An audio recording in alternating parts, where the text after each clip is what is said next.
Years after coming under scrutiny for contributing to ethnic and religious violence in Myanmar, Facebook still has problems detecting and moderating hate speech and misinformation on its platform in the Southeast Asian nation. Internal documents viewed by the Associated Press show 3 years ago, the company commissioned a report that found Facebook was used to foment division and incite offline violence in the country.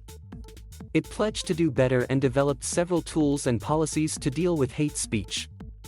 Scrolling through Facebook today, it's not hard to find posts threatening murder and rape in Myanmar. 121/2-minute video posted on October 24 of a supporter of the military calling for violence against opposition groups has garnered over 56,000 views. So starting from now, we are the god of death for all, the man says in Burmese while looking into the camera.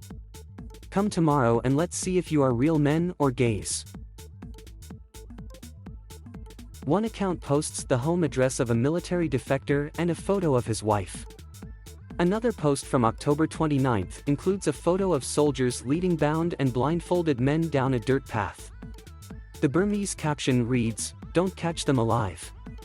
Facebook's internal discussions on Myanmar were revealed in disclosures made to the Securities and Exchange Commission and provided to Congress in redacted form by former Facebook employee-turned-whistleblower Francis Haugen's legal counsel.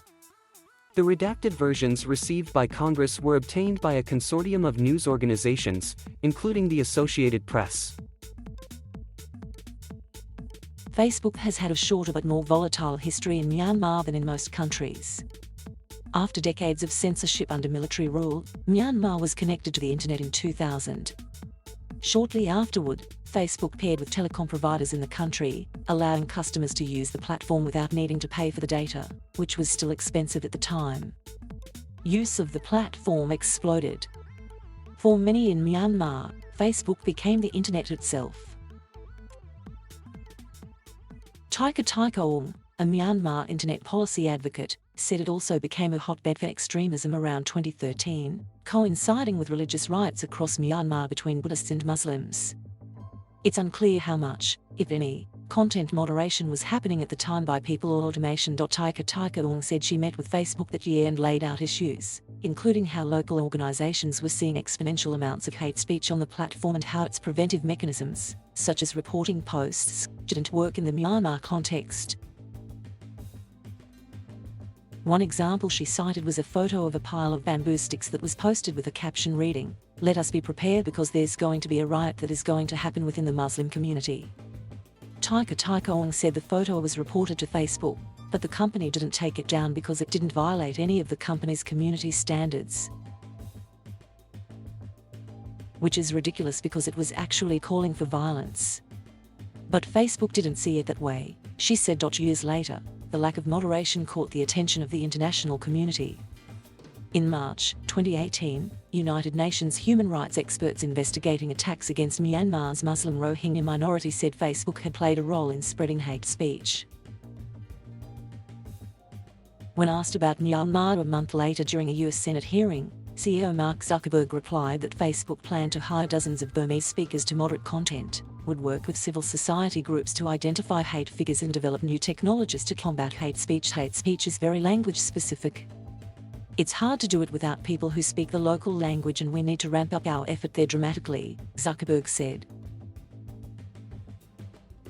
Information in internal Facebook documents show that while the company did step up efforts to combat hate speech in the country, the tools and strategies to do so never came to full fruition, and individuals within the company repeatedly sounded the alarm. In one document from May 2020, an employee said a hate speech text classifier that was available wasn't being used or maintained. Another document from a month later said there were significant gaps in misinformation detection in Myanmar. Facebook took symbolic actions I think were designed to mollify policymakers that something was being done and didn't need to look much deeper, said Ronan Lee, a visiting scholar at Queen Mary University of London's International State Crime Initiative. During her testimony to the European Union Parliament on November 8, Haugen, the whistleblower, criticised Facebook for a lack of investment in third-party fact-checking and relying instead on automatic systems to detect harmful content. If you focus on these automatic systems, They will not work for the most ethnically diverse places in the world, with linguistically diverse places in the world, which are often the most fragile, she said while referring to Myanmar. After Zuckerberg's 2018 congressional testimony, Facebook developed digital tools to combat hate speech and misinformation and also created a new internal framework to manage crises like Myanmar around the world. Facebook crafted a list of at-risk countries with ranked tiers for 8 critical countries team to focus its energy on, and also rated languages needing more content moderation.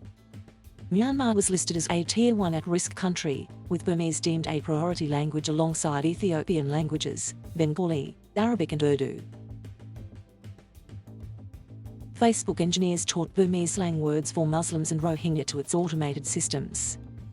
They also trained systems to detect coordinated inauthentic behavior such as a single person posting from multiple accounts, or coordination between different accounts to post the same content. We aren't sure why, but this information provides a starting point for further analysis and user research, the report said.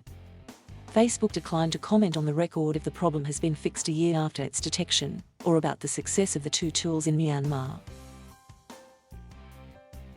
The company also deployed a new tool to reduce the virality of content called Res Hair Depth Promotion that boosts content shared by direct contacts, according to an internal 2020 report. This method is content agnostic and cut viral inflammatory prevalence by 25% and photo misinformation by 48.5%, it said. Slow detection and demotion were judged effective enough that staffers shared the experience in Myanmar as part of a playbook for acting in other at-risk countries such as Ethiopia, Syria, Yemen, Pakistan, India, Russia, the Philippines and Egypt. While these new methods forged in Myanmar's civil crises were deployed around the world, documents show that by June 2020 Facebook knew that flaws persisted in its Myanmar safety work.